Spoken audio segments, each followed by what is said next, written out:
ons gered. Hy het ons voet op 'n ewige rots geplaas. Hy het vir ons 'n nuwe naam gegee en die geskenk van die ewige lewe beloof.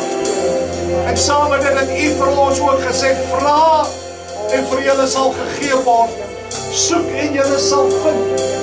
Klop en vir julle sal oopgemaak word. En ons dank U, Here, dat U vir ons so goed is, dat U altyd ons hoor wanneer ons vra, dat U altyd vir ons oopmaak wanneer ons klop. Ons eer U daarvoor vanmôre. En ons vind ons rus vanmôre in U. Ons vind ons vrede in die beloftes van die Here. Wetende dat U sal nie iets sê en dit nie doen nie.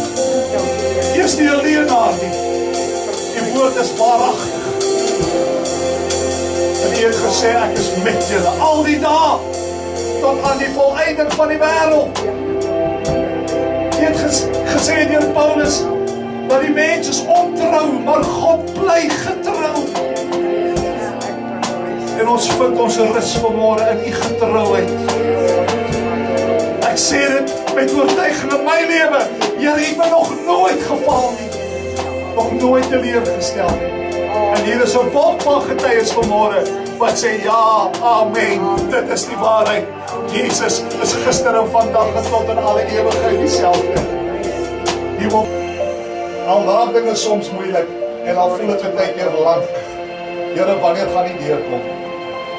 Die Here gaan vir jou deurkom, mamma. Amen. Jy sal met jou eie oë sien en aanskou en dan gaan jy gee. Hierdie tyd wat jy nou deur gaan is 'n toetstyd, is 'n proeftyd, is 'n tyd waar karakter gevorm word. Maar dit kom tot 'n einde, want geen storm is permanent nie. Yes, Lord. En wanneer God se tyd daar is, sal jy met jou oë aanskou. Jesus. Here, U het my opnuut weer bewys dat U die God is wat val. Amen. Sy oog is op jou, my ma. Yes, Lord. En wat jy nie sien nie, is hy besig om agter die skerms te bestuur. Jesus. Wat die oog nie gesien en die oor nie gehoor en die hart van die mens nie opgekom het. Dis wat God vir jou voorberei. Yes, Lord. Jy sal sy oorwinning sien in jou lewe. Hou goeie moed. Glory to Op my net 'n klein tydjie. En jy Jesus. sal sy hand sien. Amen. Amen. Loof die Here. Oh, God is good all the time. God is good all the time. Amen. Amen. Ag man.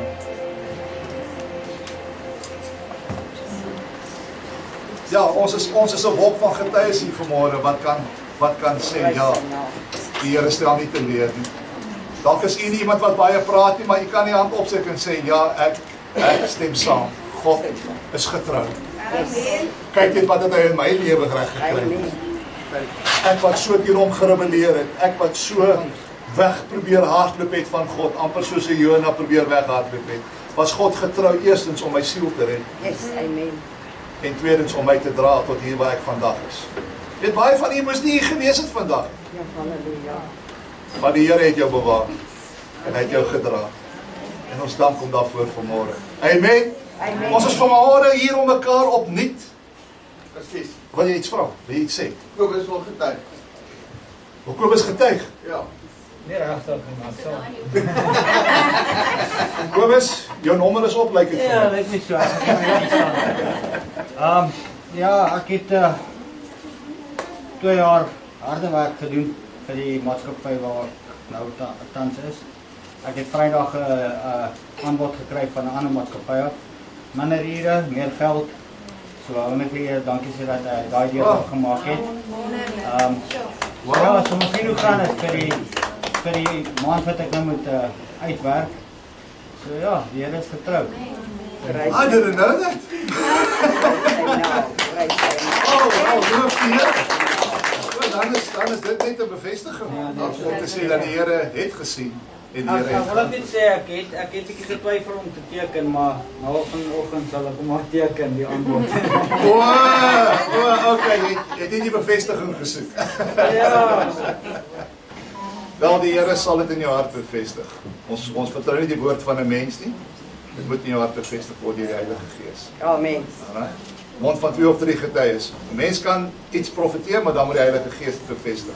Yes. En in daardie mond sal elke woord vas staan. Amen. Amen. Dan sê daarom nou meer by die kerk kan wees. Alhoewel, Prijs sy ja. nou, dis 'n groot aanwinst vir ons. So baie dankie vir die Here ook daarvoor. Ek dink ook hulle het 'n boodskap gekry wat jy môre Ja. Maar kyk nou net. Hulle gaan nou bely. Sjoe, is God nie goed nie? Hè? Wat ander mense moet spartel net om kop bo water te hou. Sorg die Here vir sy kinders. Amen. Ja, God is goed. Ja, amen. Nou ja, ons is hier vanmôre om mekaar op te bou, te stig, te bemoedig. Volgende week gaan ons weer pak gee. Nee, ek spot. Nee, ons is hier om vir mekaar te herinner vanmôre aan die salige hoop wat die Here vir ons gegee het. Jy weet, die profete en die apostels het vir ons baie skrifte gegee wat dui op dit wat ons kan uitsien. Yes. En ook dui op dit waaraan ons kan vashou, soos 'n tou wat uitgegooi was in 'n stormagtige see, waaraan ons kan vasklou sodat ons nie sink. En daar is soveel pragtige beloftes wat die Here vir ons gegee het, wat vir ons in hierdie donker tyd, in hierdie donker eeu, en dit gaan nog donkerder raak, wat vir ons daardie vaste vertroue gee, daai anker in ons harte om te sê, die wêreld sal vergaan, maar ons sal bly staan. Yes. Kinders van God sal bly staan. Amen. En ons wil vanmôre mekaar daardeur bemoedig. Onthou jy ons kernvers van laasweek? Titus 2 vers 13. Kom ons lees dit net weer. Hy sê, terwyl ons die salige hoop en die verskyning van die heerlikheid verwag van ons groote God, van die groote God en ons verlosser, Jesus Christus. Kan nie sien, hulle sê, Jesus is die God. Ek het des nog gedaan, die verskyning verwag. Wie gaan verskyn? Wie gaan kom op die wolke? Maar wat word hy hier genoem? Die verskyning verwag van die groote God. Dis mos hy wat gaan verskyn, Jesus Christus, maar hy is die God mens. He's a God man. Hy's God wat mens geword het. Weet jy wat wil die wêreld vandag doen? Hulle wil van mense 'n God maak. Yes. Ons het hier iemand, ons het hier nodig. En dis waartoe die wêreld beweeg. Hulle wil van mense gode maak. Yes. En dan gaan ons 'n bietjie raak daaraan, verder. Met betrekking tot eindtyd, want ons gaan 'n bietjie praat oor wat nou aan die gebeur is. Want hy sê ons het die salige hoop van die verskyning van ons Jesus Christus. En ons is nou by die voordeur van daai verskyning. Maar ons het nie 'n mens nodig om vergoddelik te word nie. Ons het klaar 'n God wat mens geword het, sodat die mens met God kan versoen. Hy is klaar, soos hulle sê, die homo deus, the God man. En kyk hoe die vyand probeer om God te naam, om God se skepping te wil vergoddelik. Jy sien, daar's 'n verskil tussen God en die duiwel. Baie mense wil sê, oh, die duiwel is op dieselfde vlak as God. Luister man, die duiwel is op dieselfde vlak as God. Nee. Die mense sê die duiwel is op dieselfde vlak as God, omdat hulle wil sê, albei is bonatuurlik. Met ander woorde, hulle wil 'n onderskeid tref tussen natuurlik en bonatuurlik. En die duiwel is bonatuurlik. Né? Maar broer en suster, dis nie waar ons die onderskeid moet tref nie. Die onderskeid is tussen gesag. God is die skepper van alle dinge, ook die duiwel. Ons moet die onderskeid tref tussen skepper en skepsel. Yes. Nie tussen natuurlik en bonatuurlik nie. Wat is die duiwel? Is hy skepper of skepsel? Hy's 'n skepsel. Daar's geen manier wat jy die skepsel in dieselfde liga kan sit as die skepper nie. Amen. Alhoewel hy baie mag het, oënskynlik hier op aarde. En so tussen hakies, God se hand is steeds oor die aarde met die vyand met al sy mag.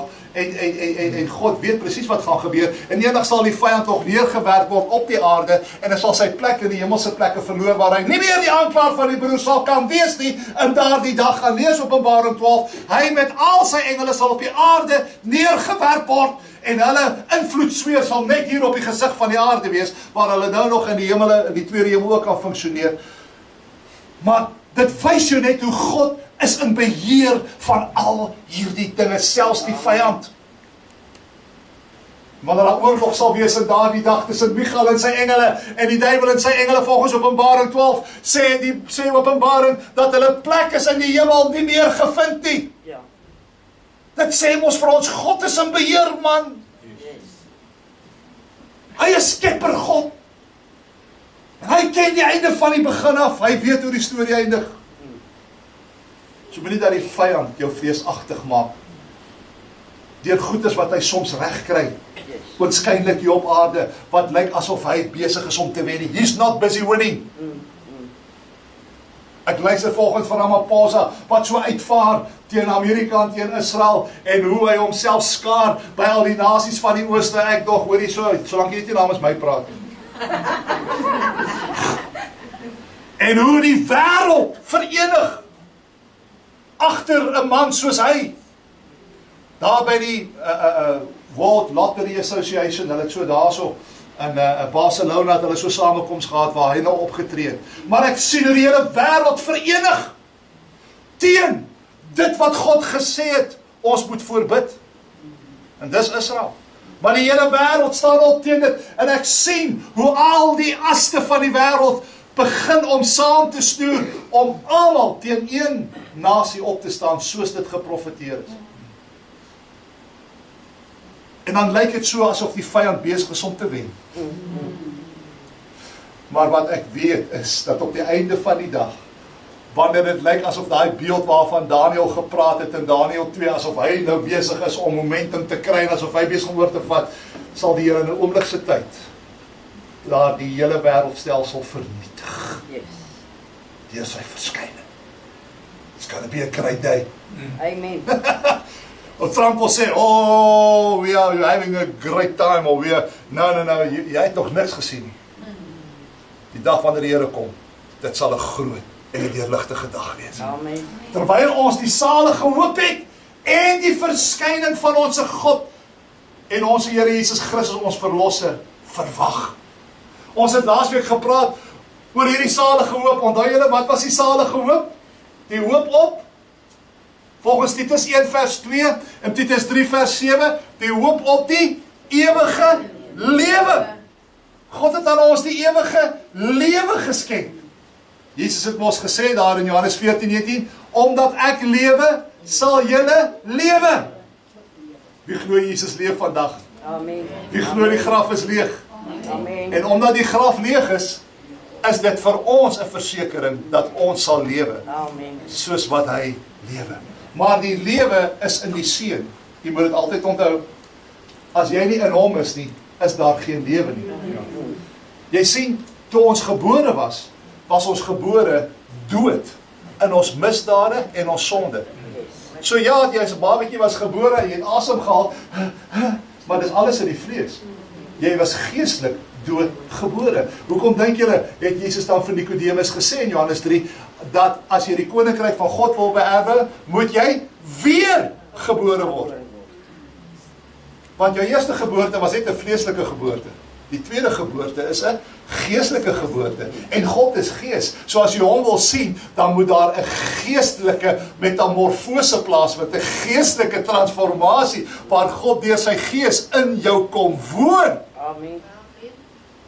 En dis hoekom God ook gesê het vir daai vroutjie by die put in Johannes 4:24, want hy het dit vooruitgewys na die inwonende God, wat in ons gaan kom woon, deur sy gees, toe hy vir haar sê, dat in daardie dag sal die ware aanbidders God in gees en in waarheid aanbid. Jy kan nie God aanbid, as jy nie weer gebore is nie. God aanvaar nie daai aanbidding nie. You have to be a child of God, to bring your sacrifice to God. So ons het hierdie salige hoop, hierdie kosbare geskenk van die ewige lewe wat God vir ons beloof het. Die wêreld weet dit nie, want hulle het nie Christus nie. Amen. Die wêreld is sonder hoop. Dis wat Efesiërs vir ons sê. Die wêreld is sonder hoop, sonder God en sonder Christus in hierdie wêreld. En ons was ook daar, was julle ook daar? Of was almal van julle, toe julle gebore was julle almal gered? Yes. En dink as jy nie een van daai wat gered was toe jy gebore was. Ons almal was verlore. Ons was dood. En ons weet die loon van die sonde is die dood, maar Christus het daai prys kom betaal vir ons. Amen. Hy het in my plek gesterwe en hy die prys kom betaal, sodat ek net my geloof nou in hom kan sit en deur geloof in Christus ook die gawe van die ewige lewe kan ontvang. Wat het Paulus vir daai tronkbewaarder gesê toe hy daar voor hom val, toe die tronkdeure oop gaan sê, wat moet ek doen om gered te word? Wat sê Jesus vir hom? Glo en jy sal gered word. Glo jy vandag dat Jesus Christus is die seun van die lewende God. Amen. Dat hy gesterwe het, begrawe is en opgestaan is, en dat hy opgevaar het naar die hemel, en dat hy op hierdie stadium sit aan die regterhand van sy Vader. Yes, Lord. Halleluja. So ons het daai salige hoop. Maar nou wil ons praat oor die tweede hoop wat ons het. Hy het ons nie net die ewige lewe geskenk nie, maar hy praat ook van die verskyning van Jesus Christus wat gaan kom, wat op hande is, wat ons kan verwag. Nou, net voor ons oor dit so 'n bietjie gaan praat, wil ek nie gou vat na Korintiërs 15. Maar dit wil vir my voorkom, asof daar sommige mense is, wat leef met hoop op die ewige lewe, maar dat daar ander is wat leef sonder hoop op die ewige lewe. En Korintiërs 15, dan vers 19, praat van hierdie onderskeid.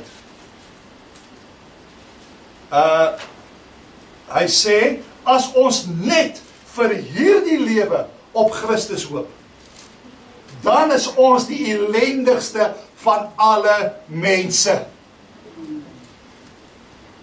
Met ander woorde, ons hoop in die Here moenie net wees vir wat hy vir ons doen hierdie kant van die graf nie. As jy net leef vir die hier en die nou, is jy 'n ellendige ou Christen. Jou hoop moet verder strek as dit. Natuurlik hoop ek op God vir my dag tot dag bestaan hier. Amen. Maar my hoop moet strek verby die graf, na dit wat kom. En dis daar die hoop na die graf waaroor ons vandag gaan praat.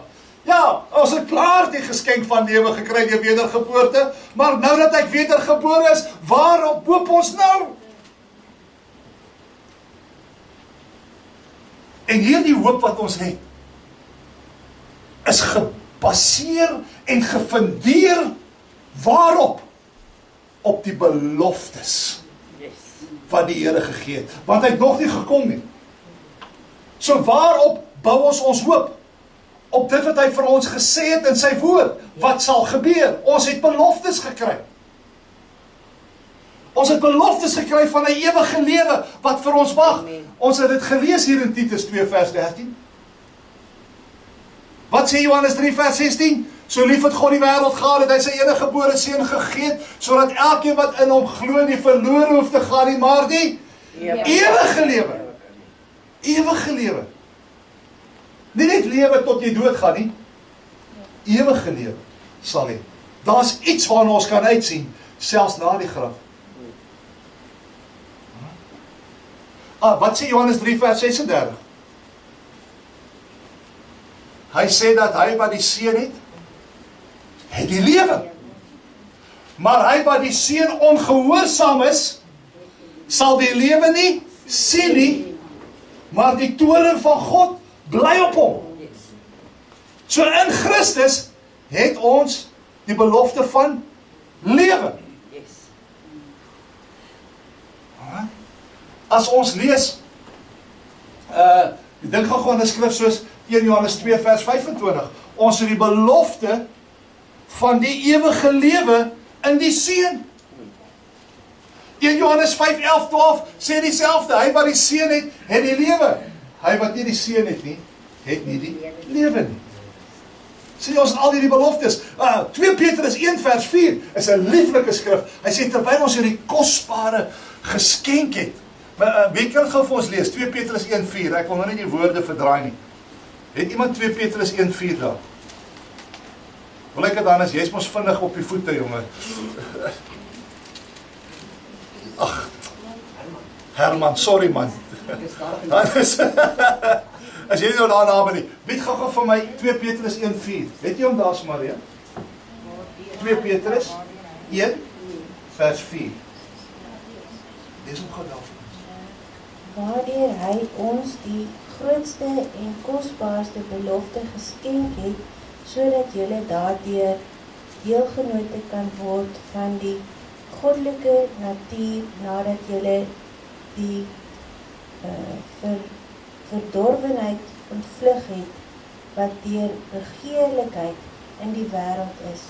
So, daardie kosbare beloftes ontvang het. Ons het kosbare beloftes, né? Nadat ons die goddelike natuur deelagtig geword het, ons het deelgenote van 'n goddelike natuur geword, nadat ons die verleidelikheid van die wêreld ontvlug het. Nou broer en suster, dis hierdie beloftes wat ons het, wat vir ons hoop gee. En ons het 'n keuse, of jy glo die beloftes van God, of jy glo dit nie. Jy kan kies. Of jy het 'n hoop op die ewige lewe, of jy het geen hoop op die ewige lewe nie. En almal van ons is in een van daai 2 kategorieë. Glo ek die beloftes, of glo ek nie? Sien ek uit na 'n salige hoop en die verskyning van ons Here Jesus Christus, of doen ek dit nie? Is daar miskien net 2 mense wat dalk vanmôre saamstem en sê, ek glo dat Jesus gaan terugkom? Amen. Amen. I really do. So hier is waar ons vanmôre oor wil praat. Is die salige hoop op die verskyning van Jesus Christus. Dis waar my geloof lê. Ons hoop is in hom wat gaan terugkom na hierdie wêreld. Lord, he's coming back on a silver cloud of glory. He's going to take me away. Of jy dit nou wil glo of nie, daar's 'n ou gesegde wat sê, some things in life are true whether you believe in it or not. Dis nie jou geloof of goed wat dinge waar maak of nie. Daar is sekere goed wat klaar waar is. Jy moet net kies, glo jy dit of nie. Hierdie glo ek is waarheid en ek sit my geloof in dit. Jesus kom terug. Daai 2 manne, toe daai apostels daar op die Olyfberg staan in Handelinge 1, toe staan daai 2 manne en sê, hierdie Jesus van, wat kyk julle so op na die hemel? Hierdie Jesus van julle sal terugkeer net soos julle hom sien wegvaar. En hy gaan terugkeer net so in die wolke. En hy gaan met sy voet op die Olyfberg staan volgens Sagaria 14. Net daar, dieselfde plek waar hy op is, daar kom hy weer af, soos 'n vuurpyl. And he's going to do it. It's coming back. En kom ek wil vanmôre vir u dit sê. Ons het Johannes 14. U weet dis my gunsteling vers, né? Johannes 14 vers 1 tot 3. Né? Glo in God, glo ek in my. Net so my Vader is al baie bonus. Julle ken dit. Ons het daai belofte.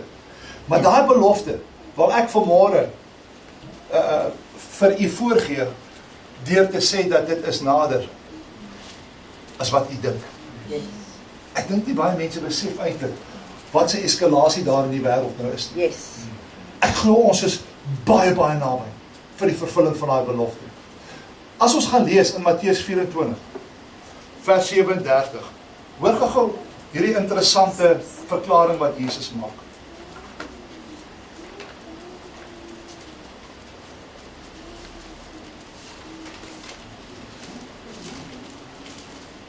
Hy sê daar, en net soos die dae van Noag was, so sal ook die koms van die seun van die mens wees.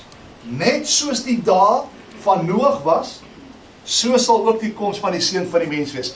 Broer en suster, met ander woorde, dieselfde toestande, dieselfde kondisies wat gefigureer het in die dae van Noag, sal weer figureer net voordat Jesus gaan terugkeer om sy mense te kom haal. En ons weet dat in die dae van Noag wat het gebeur? God se toorn het teenoor die mens ontvlam weens hulle rebellie, weens hulle boosheid. En hy het die mensdom van die aarde afgevee. Wat het hy gebruik om dit te doen? 'n vloed. Hy het water gebruik. En met die Here se tweede terugkeer, gaan dit weer 'n situasie wees, waar God 'n einde gaan maak, aan almal, wat teen hom gerebelleer het. Hierdie keer gaan hy nie water gebruik nie, hierdie keer gaan hy vuur gebruik. Maar wat was die omstandighede, wat bygedra tot by daardie rooi lyn wat God getrek het, toe hy sê, dis genoeg. Wat was die omstandighede? As jy gaan na Genesis 16, kom ons kyk gou vinnig.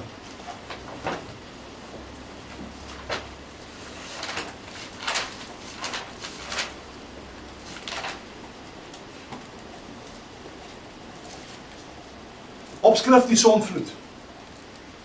Ek wil julle aandag vestig op 3 dinge, wat 'n realiteit was in daai tyd. En dan sê julle vir my of dit ook 'n realiteit is vandag.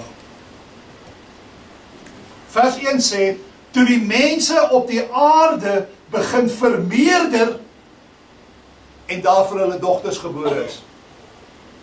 In daardie dae was daar 'n populasie ontploffing gewees. Mense het al hoe meer en meer en meer begin word. As jy die data gaan kyk, in die dae toe die Here Jesus op aarde was, in die jaar 0, was daar tussen 150 en 300 miljoen mense op aarde. In die jaar 1950, 1950 jaar later, was daar 2,5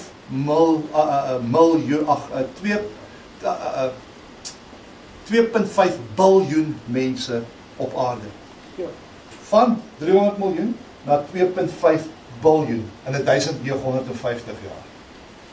Vanaf 1950 tot 2000, dis net 50 jaar,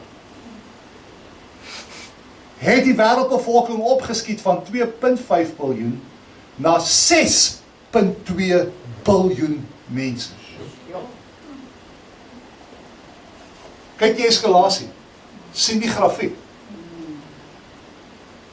Vanaf 2000 tot 2026, dis net 26 jaar later, het die wêreldbevolking opgeskiet van 6,2 na 8,3 biljoen mense. Iets sê vir my, dit laat vir my klink soos die dae van Noag, waar die mense vermeerder het. So dis een teken wat ons moet na kyk, want die Here gesê, soos in die dae van Noag, so sal dit wees in die tyd van die koms van die seun van die mens, 'n populasie ontploffing. It's happening. Die tweede teken, laat jy oor afgaan na vers 5 toe. Toe die Here sien dat die boosheid van die mens op die aarde groot was, en al die versinsels wat hy in sy hart bedink het, altyd deur net sleg was. Wie sal sê dat die boosheid op die aarde vermeerder? En dat die mense in hulle gedagtes gebrandmerk is. Hulle wil nie eers meer luister na rede nie. Hulle stel nie belang in wat die skrif sê wat reg en verkeerd is nie. My gewete sal vir my sê wat reg en verkeerd is. En broer en suster, luister maar na jou gewete, dan sal jy sien waar eindig jy op die einde van jou lewe. Hierdie gedagtes is besoedeld. Dis hoekom 2 Korintiërs 10 sê ons moet die gedagtes gevange neem tot gehoorsaamheid aan God. Want as jy hierdie gedagtes vrye teels gee, dis 'n teelare vir die vyand om allerlei idees in jou kop te plant. En hy kom soos 'n engel van die lig as daar vir jou sê, dit is so mooi, dit is so reg, dit is so voordelig vir jou. Luister, moenie jou gedagtes vertrou nie. Want die versinsels van die mens is boos. Ons moet verander word. Wat sê Kolossense 3? Hy sê, as jy dan in Christus is, bedink die dinge wat daar bo, set your mind on the things above, not on the things below. Soek die dinge daarbo waar Christus is en aan die regterhand van God sit, nie die dinge op die aarde nie. Hierdie gedagtes. En broer en suster, ek praat met mense baie. Ek kan nie verstaan hoe ons by 'n punt gekom het vandag waar ons boosheid wil goed praat nie. Waar sou jy gesien het byvoorbeeld 50 jaar terug, nie eens lang terug nie, as ek 50 jaar terug gesê het, ek wil net 'n afkondiging maak, daar's net 2 geslagte, 'n man en 'n vrou. Dan sou mense gesê het, maar hoekom sê jy dit? Dis mos algemene kennis, maar ek weet, dis maar simpel. Dis 'n stupid verklaring om te maak. Maar ek vra u, gaan sê dit vandag? Gaan sê dit vandag in die publiek, daar's net 2 geslagte, 'n man en 'n vrou. Dan kyk jy wat se backlash kry jy. Dan is jy die onkundige. Is dit so of is dit nie so nie? As ek daai jare gesê het, hoor hierso, intimiteit, enigiemand kan met enigiemand intimiteit hê, daar's geen fout daarmee nie. Dan sou mense 50 jaar terug gesê het, jy's boos. Vandag as jy wil vir mense sê intimiteit is tussen 'n man en 'n vrou bedoel. Nou is jy boos as jy dit sê.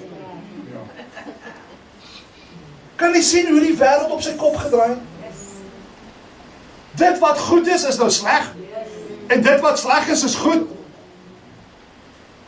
Jy wat wil goed doen, wat goeie bedoelinge het, word uitgemaak as 'n fariseer, as 'n ketter.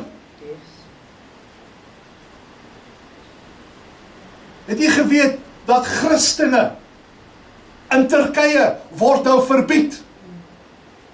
En hou maar vir Turkye dop, ons het dit Vrydag gesê, hou dop wat in Turkye gebeur, dis een van die aste wat die vyand gaan gebruik in sy aanval volgens die Jesegiel 38, die aanval wat op Israel gaan kom.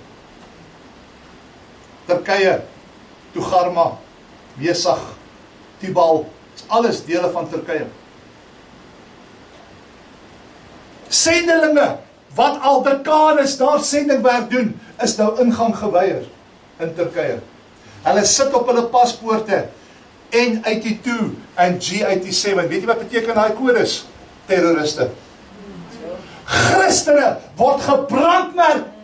Christene wat siele vir Jesus wil wen, word vandag gebrandmerk as terroriste. Ons is nou die mense wat die vrede, wat die wêreld najag, wil boykot. Terwyl ons weet dat die wêreld sal geen vrede hê nie. Ons wat vir die wêreld ware vrede in Christus wil bied. Ons word uitgestoot. Dit wat goed is nou sleg. Die boosheid in die wêreld vermeerder. Mense, ons moet dit besef. En so was dit ook in die dae van Noag. Noag wil vir die mense sê, bekeer julle tot God. Kom in die ark en die mense spot hom en hulle lag vir hom. Hy het vir 120 jaar gepreek voordat die vloed geval het. Inteendeel, sy seun Methuselah beteken, nie sy seun nie, die een wat gebore was vir Moses, Methuselah, wat die langste geleef het, 969 jaar. Sy naam beteken when it happens. Dit beteken it was when it happens they will know. Ek is nou nie presies seker, ek kan nie lekker onthou nie, maar dit sy naam het gedui daarop dat wanneer hy sterwe, dan sal die vloed kom. En die dag toe Methuselah sterwe, toe val die eerste druppels. Sy naam was 'n waarskuwing vir die volke om te sê, bekeer julle tot God. En kyk jy hoe genadig was die Here. Methuselah het die langste gelewe van almal. God het genoeg tyd gegee en die mens wou hulle nie bekeer. Niemand kan dit daardie dag sê, Here, ons het nie genoeg tyd gehad nie. In die laaste dae sal niemand voor God kan staan en sê, ek het nie 'n regverdige kans gehad nie. God se tydsberekening is perfect. Die wêreld is boos mense. En u en ek, wat die Here wil dien, ons word vandag uitgelig as die terroriste. Ons is sleg. So maak julle gereed. daar gaan teenkante kom, miskien vir 'n ou kort tydjie, maar ons weet voordat die groot dag van die Here kom, we are out of here. Want ons is die bruid van Christus. Hy kom om sy bruid te kom haal. Die groot verdrukking is vir die Jode, sodat hulle ook in 'n drukgang gesit kan word, sodat hulle ook sal uitroep en sal opsien in hom, in wie hulle gesteek het. Maar die pot moet warm gemaak word vir hulle, want they don't want to recognize the Messiah. Ons het hom klaar herken. Amen. Maar sal julle sê dat is vandag soos wat dit is in die dae van Noag? En Jesus het gesê, soos in die dae van Noag, so sal die koms van die seun wees. Dit sal die kondisies wees. Nog een kondisie, vers 11. Maar die aarde was verdorwe voor die aangesig van God, en die aarde was vol geweld.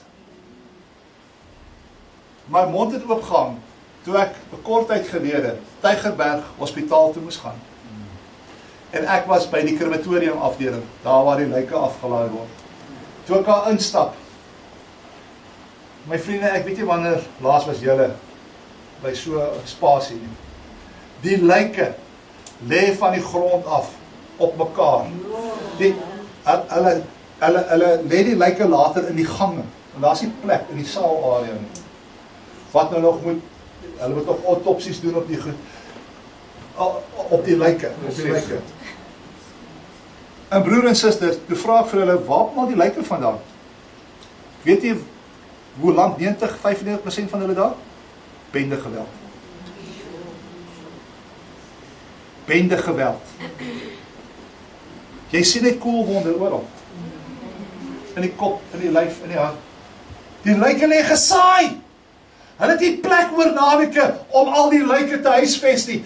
Hoekom? Want die geweld is uit verhouding uit. Gaan kyk in die Kaapse vlaktes, hoeveel kindertjies word met dwaalkoels mosdood geskiet. Julle, ons hoef nie eens ver te gaan nie. Julle weet, hoe lyk dit in Broadlandspark? Hoe gaan dit daar? Oor naweke. Die geweld het hand uitgeruk. En so sal dit wees in die dag van die koms van die seun van die mens. Want so was dit gewees in die dag van Noag. So dieselfde kondisies wat toegeheers het, heers nou. Dit heers in ons dae. Weet jy wat gaan nog gebeur? Voor die koms van die seun van die mens, wat gaan doen as 'n teken? Die wêreld beweeg na 'n geldlose stelsel toe. As jy gaan lees in Openbaring 13, kom ek wys gou vir iets.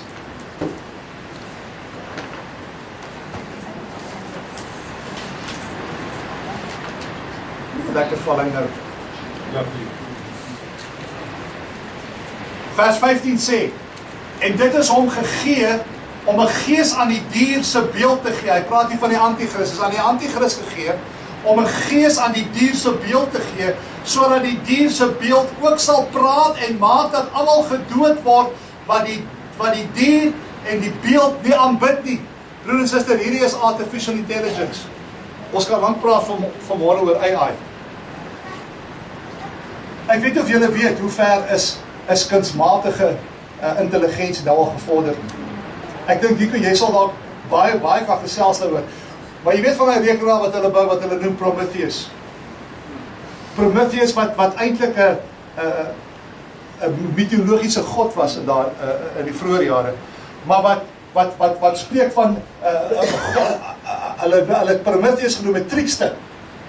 En hy het vuur gehad as sy element wat hy gebruik het om sy wil af te dwing. En hierdie Prometheus word nou aan hierdie sisteem, hierdie kunsmatige intelligensie sisteem gegee. Dis die naam wat hulle hom gegee, Prometheus. Wat hierdie hele wêreld en al die databasisse van die wêreld sal bestuur. Hoe gaan hulle die data inwin? Besef jy nou, in China sit hulle 600 miljoen surveillance-kameras op, reg oor China. 600 miljoen. Hoekom? Sodat mense gereguleer kan word, hulle kom en hulle gaan.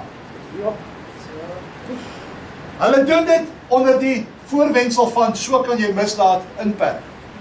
Maar weet jy wat is die endgame? Beheer. Hulle kan sien presies wat jy doen, waar jy gaan, wat jou bewegingspatrone is, sodat hulle daai data kan vashou.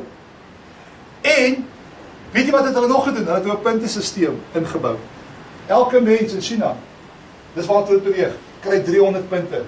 Jy het 300 punte. As jy goed doen, as jy na die regte plekke toe gaan en jy leef 'n gesonde lewe, hulle sien jy's baie by die gym, jy draf baie, jy weet, en jy gedraai op die pad, jy weet, en eet gesonde kosse en al daai goed, dan kry jy punte. En jy kan die punte inruil vir voordele. Of jy ook 'n nuwe kar gaan koop. Weet amper soos die OK kaart. Maar as jy sleg doen, word punte afgetrek. Met ander woorde, jy kan dalk eendag bank toe gaan en skielik is jou kaart gevries. Yes. Want jy was nie 'n soetseer nie. Sien jy, dit gaan oor beheer. Maar hulle kleer hom so in, dat die mense dink dis 'n goeie ding.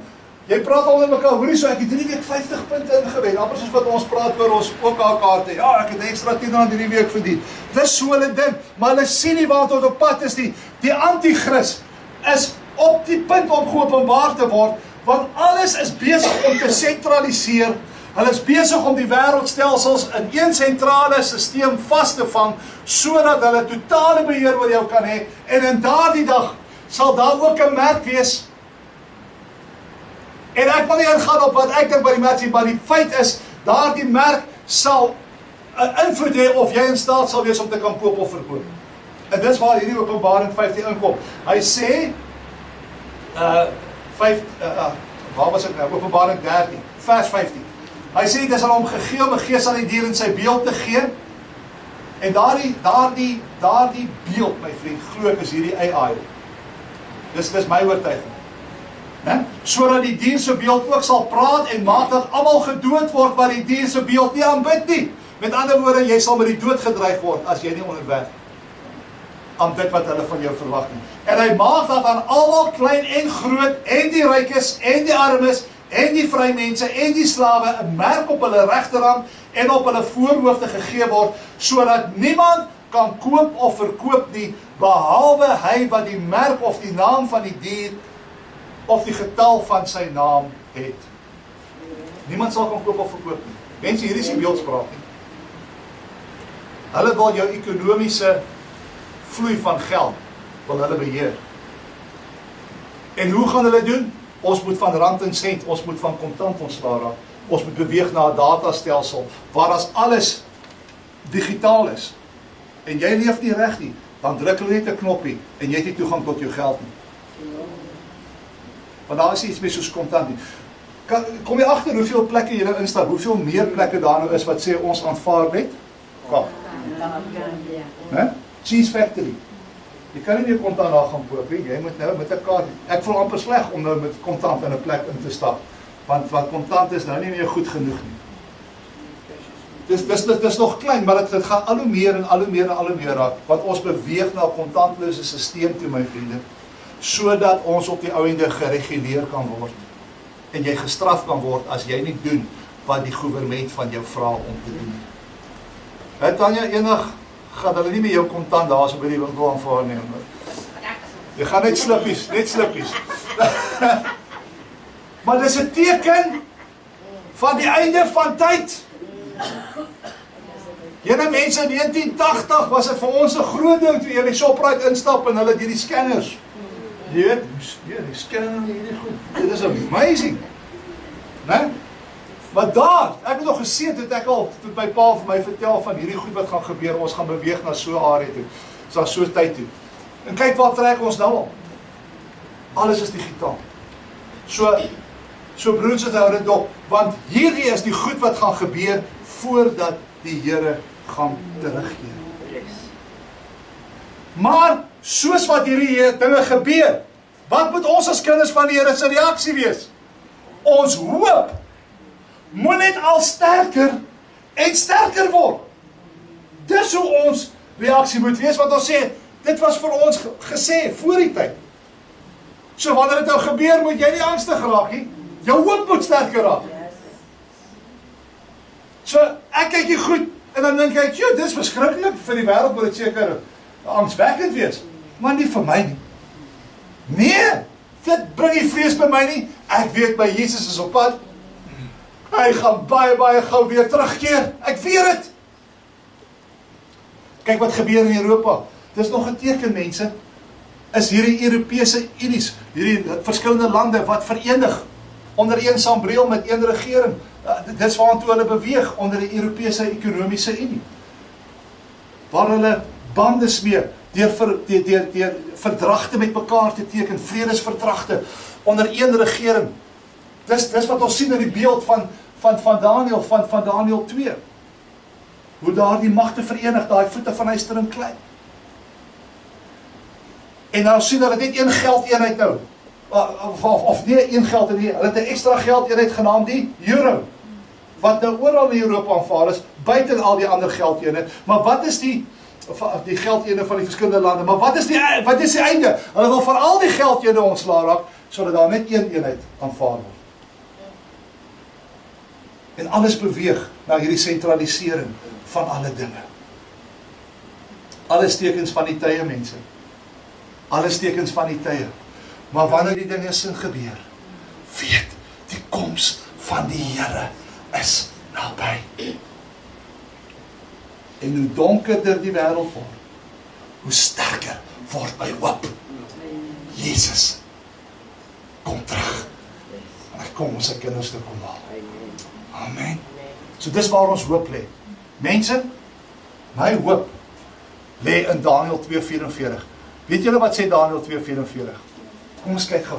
Ons vliegtuig gaan nou land, hoor. Hy gaan nou land. Daniël 2:44.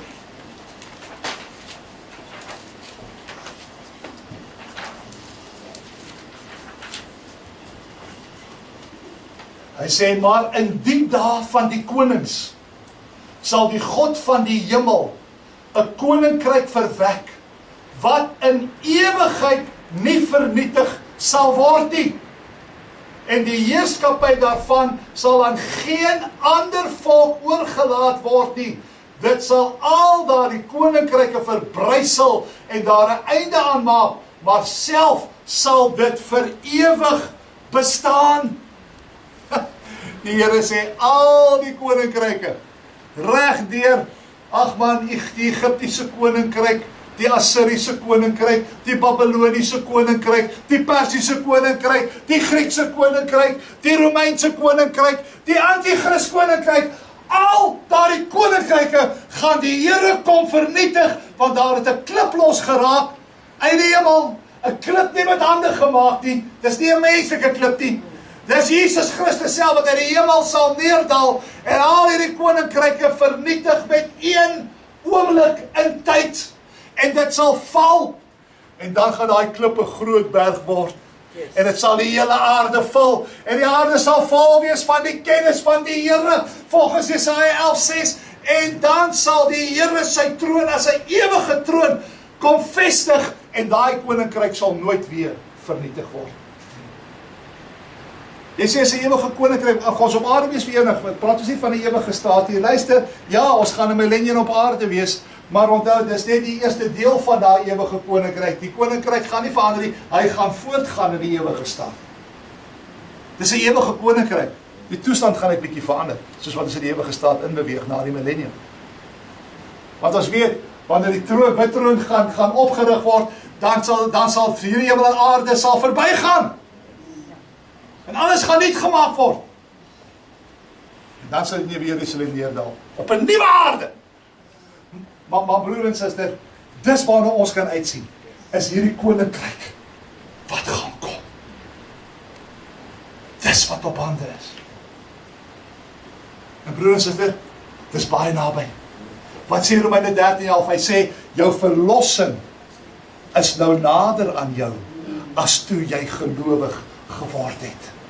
Hy praat van die nag het verder gevorder, kyk is amper dag, né? En dan sê hy, jou verlossing is nader, as toe jy gelowig geword het. O, my siel, wees bly, jou verlossing is naby. It's very, very close. Wat moet ons gesindheid wees? Ek sê altyd, as ek met mense praat, sê ek, jou gesindheid moet nou wees, dra so lig as moontlik. Sodat jy maklik kan opstyg. Jy weet, moenie te veel bagasie saam dra nie, want jy gaan swaar opstyg. Wat sê Korintiërs 7, vers 29 tot 30? Hoe moet ons leef? Hier in hierdie laaste dag. Terwyl ons hierdie koninkryk verwag. Hy sê, Korintiërs 7, 29, hy sê, maar dit sê ek broeders, dat die tyd is kort. Van nou af moet ook die wat vroue het, wees asof hulle nie vroue het. En die wat ween asof hulle nie ween nie. En die wat bly is asof hulle nie bly is nie. En die wat koop asof hulle nie besit nie. En die wat hierdie wêreld gebruik asof hulle dit nie ten volle gebruik nie, want die gedaante van hierdie wêreld gaan verby. Die hele gedagte is mense, ons moet leef asof ons nou gaan. Niks moet jou terughou nie. Jy moet vir niks liewer wees in hierdie wêreld as wat jy vir God het nie. Nie is jou eie vrou nie. Ek dink jy moet haar nie lief hê nie. Maar ek het God meer liewer en ek sien meer uit na wat hy vir my beloof het as enige bankbestuur wat hy vir my beloof het, want hulle beloftes maak net skuld, letterlik. Ja, dit maak sin. 'n Bankbestuurder se beloftes maak skuld. So ek glo nie. My vertroue is nie hier nie. My vertroue is daar. En dis hoe ons moet leef. Leef lig. Leef asof jy nie getroud is nie. Ek bedoel, julle verstaan. Julle verstaan. Ek wil nie nou na die tyd weer moet gaan verduidelik. Jy verkondig gedwaal weer in die kerk, pastor. Die beginsel is dat ons moet leef so asof die Here nou gaan kom. Ja. Dis hoekom die Here sê, as jy my volg, moenie sê, laat my eens toe om my pa en my ma te gaan begrawe. Hy sê, laat die dooies hulle eie dooies begrawe. Kom jy, volg jy my. Ja, laat my eens toe om te gaan groet. Nee, moenie gaan groet, jy gaan te laat wees. Maak seker jou olielampie is vol olie. Yes, amen. Alright. Kan ek jy vra, is jy reg om jou God te ontmoet? Amen. Hoe weet ek is reg? Jy is heeltyd op die uitkyk. Yes. Jy wandel nou geset.